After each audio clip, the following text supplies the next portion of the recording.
Vivienne Hartwell had never once been late to anything in her life, not a board meeting, not a quarterly review, not even her own daughter's birth, which she had, according to her obstetrician, managed with the same controlled efficiency she applied to everything else. But standing in the marble lobby of the Fairmont Château Laurier on a gray Ottawa Tuesday, watching her 4-year-old daughter press both palms flat against a stranger's forearm and whisper a single word, Vivienne was, for the first time in 41 years, completely undone. She had not seen it coming. That was the part that kept circling back to her, weeks later, when she was trying to make sense of it all. She had not seen it coming, and she was a woman whose entire career was built on seeing things coming. Vivienne ran Aldercroft Capital, a mid-market private equity firm with offices in Ottawa, Toronto, and Calgary. She had built it from a 2-person operation in a rented Centertown office 12 years ago into something that managed just under $4 billion in assets. She was not famous the way politicians were famous, or the way athletes were famous, but in the circles that mattered to her. Bay Street, the Rideau Club, the conference rooms of pension funds and institutional investors, she was known, respected, occasionally feared. Her daughter's name was Sasha. Sasha was 4 years old, slight for her age, with Vivienne's dark eyes and her late father's tendency to go completely still when something frightened her. Sasha had not been diagnosed with anything, technically. The developmental pediatrician had used phrases like within the spectrum of typical variation and elevated sensory sensitivity, and will very likely find her own way in her own time. What she had not said, but what Vivienne had understood perfectly was, your daughter does not speak to people she does not know. She hasn't, not once, in 4 years, and we don't entirely know why. Vivienne had accepted this the way she accepted most difficult information. She researched it, hired the right people, adjusted her expectations, and kept moving. She had a therapist for Sasha, too, in fact, and a nanny named Bev, who had 23 years of experience with children who needed patience in particular quantities. Sasha spoke to Vivienne. She spoke to Bev. She spoke occasionally to Vivienne's mother. She spoke to no one else. Not at the park, not at the market, not at family dinners, or at the small birthday parties Vivienne threw for her with the careful guest list of children she'd known since infancy. Not to the pediatrician, not to the therapists, not to Vivienne's closest friends who had known Sasha since the week she was born. The silence wasn't hostile. That was what people misunderstood when Vivienne tried to explain it. Sasha was not cold. She was watchful and careful, and she observed the world with a seriousness that seemed to belong to someone much older. But the words, for anyone outside her tiny circle, simply did not come. Vivienne had stopped expecting them to. The gala had been on Vivienne's calendar for 4 months. It was an annual fundraiser for the Ottawa Children's Foundation, held every spring at the Château Laurier. Dinner, a live auction, remarks from the mayor, the usual machinery of charitable Ottawa doing its work. Vivienne sat on the foundation's investment committee and had agreed, at the chair's particular request, to bring Sasha this year. There would be a children's program, supervised, in one of the smaller salons off the main ballroom. Other donors were bringing their children. It would be good for optics, and more than that, the chair had said, it would remind people why they were there. Vivienne had thought about it for 2 weeks before agreeing. She had spoken to Bev about it and to Sasha's therapist, Dr. Nakamura, who had said carefully that it might be fine, that Sasha had been making progress with environmental tolerance, and that they would need to give her a way out if it became too much. In the end, Vivienne had brought Bev along, which was not in the original plan, but which made the whole thing feel manageable. Bev would stay with Sasha in the children's program. Vivienne would work the room. Everyone would be home by 9. That had been the plan. The room was loud from the moment they walked in. Not concert loud, but gala loud. The particular layered noise of 400 people in formal wear, 2 bars running simultaneously, a string quartet being drowned out by conversation, heels on marble, the percussion of catering carts from the service corridor. Vivienne watched Sasha's face the moment they stepped through the door. The girl went still. Her hand found Vivienne's and gripped it with a precision that was not quite panic, but was adjacent to it. It's a lot, Vivienne said quietly, crouching down. I know. We don't have to stay if it's too much. Sasha looked at her and then looked at the room and then back at Vivienne. She didn't speak, but she didn't pull toward the exit either. She breathed through her nose 3 times. Vivienne recognized this as the thing Dr. Nakamura had been teaching her, the self-regulation sequence, and then she nodded once. They found Bev, who had come in through a separate entrance with the nanny group, and Vivienne watched Sasha's shoulders drop 2 full inches the moment she saw Bev's face. They moved together toward the children's salon. Vivienne kissed the top of Sasha's head, told her she'd check in every half hour, and went to do what she was there to do. She was 40 minutes into a conversation with the CFO of a crown corporation when Bev appeared at her elbow. The look on Bev's face was the kind of look Vivienne had only seen once before, when Sasha had run a fever of 104 and Bev had been the one to discover it. I need you, Bev said quietly. What happened? She's not in the salon. I was with her. I turned around for less than 2 minutes. There was a situation with another child, and when I turned back, Vivienne was already moving. The next 22 minutes were the longest of her life. She learned, later, that they only felt that way, that the actual search had been organized and methodical and had covered the hotel in segments, with staff, and with Vivienne, and with 2 of the Foundation's event coordinators who had quietly slipped away from the program to help. The hotel's security team was involved within 4 minutes. The lobby doors were discreetly monitored. None of this was public, none of it was announced over a PA, because the chair had made a fast and correct call that a public search would cause the kind of panic that served no one. Vivienne was not panicking. This was something she noted clinically, the way she noted things in a crisis. She was not panicking, because panicking would make her less useful, and so her body had simply declined to panic, and was instead running on a very cold, very precise kind of terror that kept her legs moving and her voice level. She moved through the Château's corridors in her floor-length navy gown, checking alcoves and the library lounge and the corridor beside the coat check, and she was very calm and she was completely falling apart, and both of these things were equally true. She found them in the Zoe room. It was one of the smaller event spaces off the North Corridor, used for private meetings and overflow programming. The door was ajar. Vivienne pushed it open and stopped. While Sasha was sitting cross-legged on the carpet beside one of the upholstered chairs near the window. Across from her, also seated, also cross-legged on the carpet, in dark trousers and a jacket that had clearly been ironed specifically for tonight, was a man Vivienne had never seen before. He was perhaps 40, with the kind of forearms that come from actual physical labor, a jaw that hadn't been shaved quite closely enough, and the particular stillness of someone who had learned to wait. He had a small round badge on his jacket lapel, a volunteer credential, Vivienne realized, the same ones the Foundation issued to the facility management team who handled venue logistics for the gala. On the carpet between him and Sasha were 3 things: a keychain with a small brass compass on it, a folded paper crane, and what appeared to be a single guitar pick. He was not looking at Sasha. He was looking at the window, talking in a low voice about something Vivienne couldn't quite hear, and Sasha, her Sasha, who did not talk, who had not said a single word to a stranger in 4 years, had one hand resting lightly on the man's forearm. And she was talking. Vivienne gripped the door frame. But how does it know which way is north? Sasha was saying.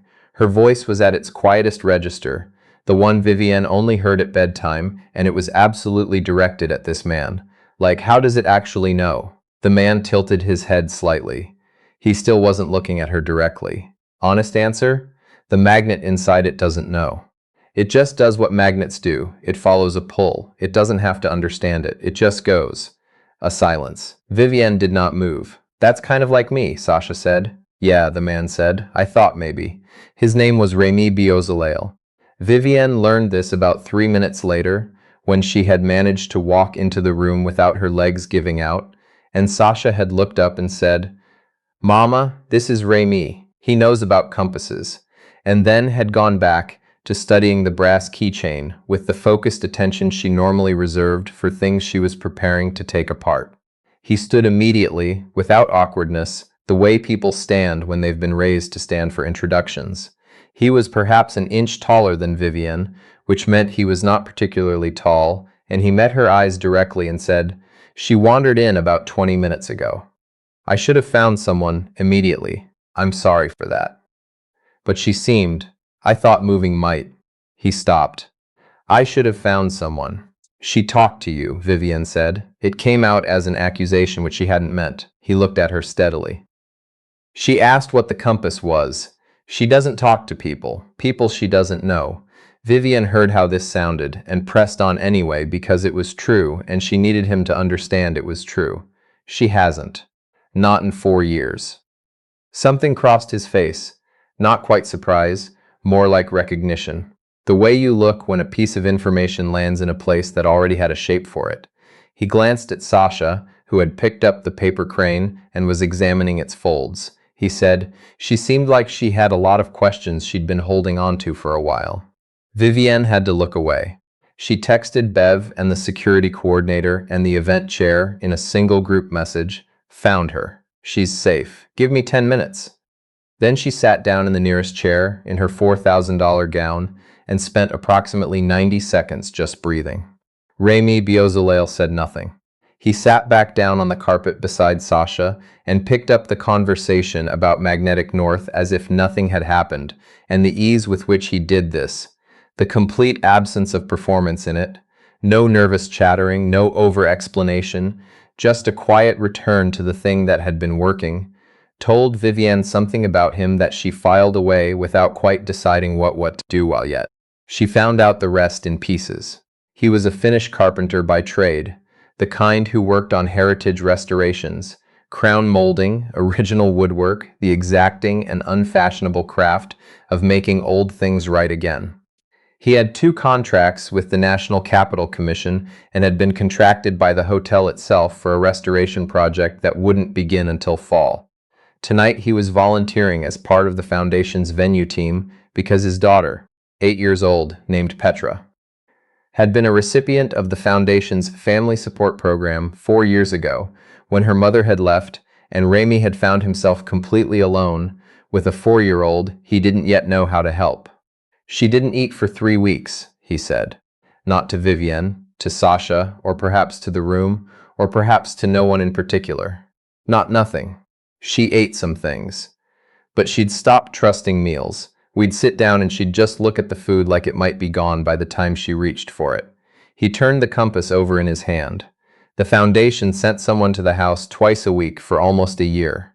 Taught me more about what Petra needed than I figured out in all the time before that." "Where's Petra now?"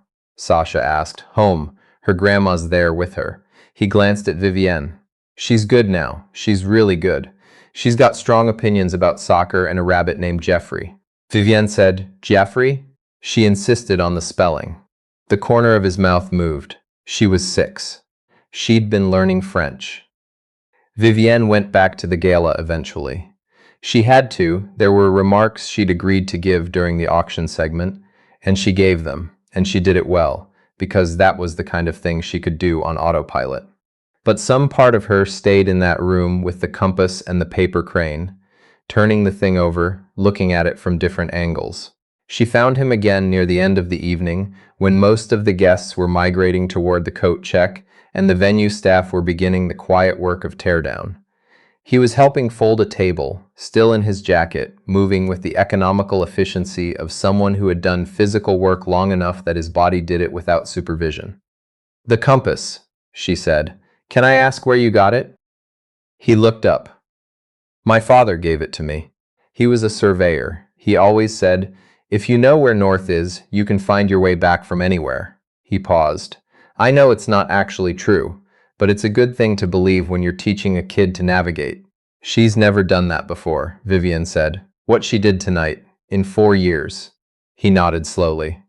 "I know you said that. I'm not asking you to explain it." She stopped. I think I needed to say it again, so it's real." He looked at her for a moment. He had the kind of eyes that didn't move away when they were making a point. She just needed someone who wasn't waiting for her to be different than she was. Vivienne held on to the edge of a nearby table. Not obviously, just enough. That's a very specific thing to understand about a child you met 40 minutes ago.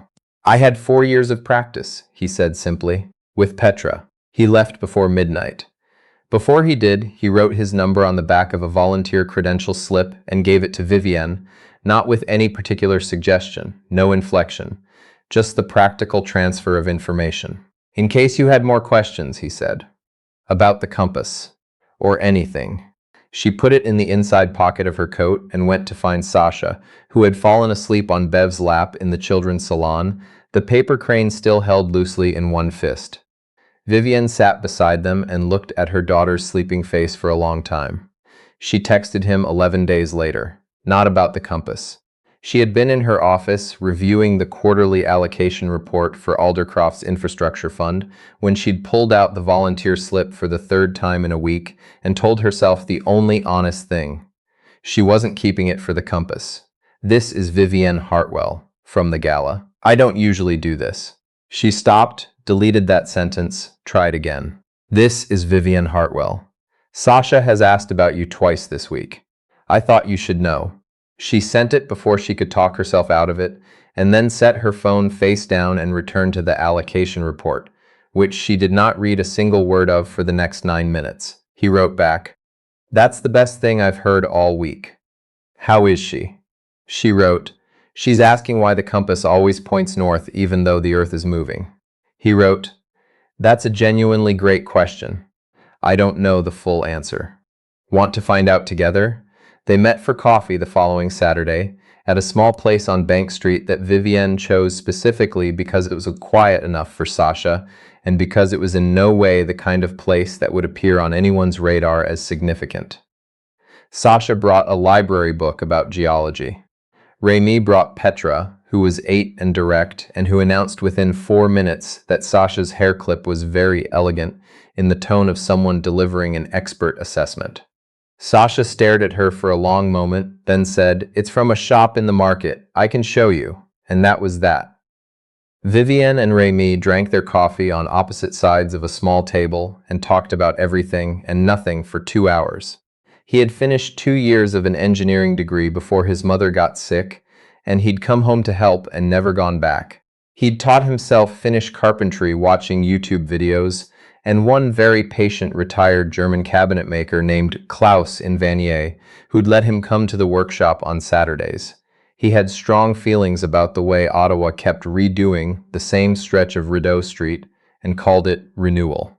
He did not, notably, ask her how much money Aldercroft managed, or what her net worth was, or what it was like to be a woman in private equity. All three of which were the questions she most frequently got from people who thought they were being interesting. He asked if she'd grown up in the city. He asked how she'd learned to trust her own instincts about an investment. He asked, carefully, whether Sasha had always been this way, and listened to the actual answer without filling the silence with reassurance. She left that coffee feeling something she hadn't felt since before her marriage ended, accurately seen. The Heritage Restoration Project at the Château Laurier began in September. Vivienne knew this because she was on the foundation's venue committee and saw the contractor documentation. She did not mention to the committee that she knew the contractor. She reviewed the documents with the same care she gave everything. In October, Sasha started speech and social therapy with a new practitioner, a referral from Dr. Nakamura, a woman named Dr. Voss, who specialized in precisely the things Sasha needed. At the first session, Sasha talked for 45 minutes. Dr. Voss came out of the room with an expression that suggested she was recalibrating several things she had assumed. In November, Remy called to tell her that the Heritage Board had approved an expanded scope for the restoration, more original molding than initially identified behind a dropped ceiling in the east wing. He called because she was on the venue committee. This was a reasonable reason to call. They talked for an hour and 20 minutes. In December, Vivienne invited Remy and Petra to her mother's house for Christmas Eve. Her mother, who had met exactly 2 men Vivienne had ever considered mentioning to her, sized Remy up over the first 20 minutes with the precision of someone who had spent 40 years reading people, and then took Vivienne into the kitchen on the pretense of checking the potatoes and said, He actually listens to you. I didn't know you knew how to let someone do that, Mayman. I'm just saying what I see.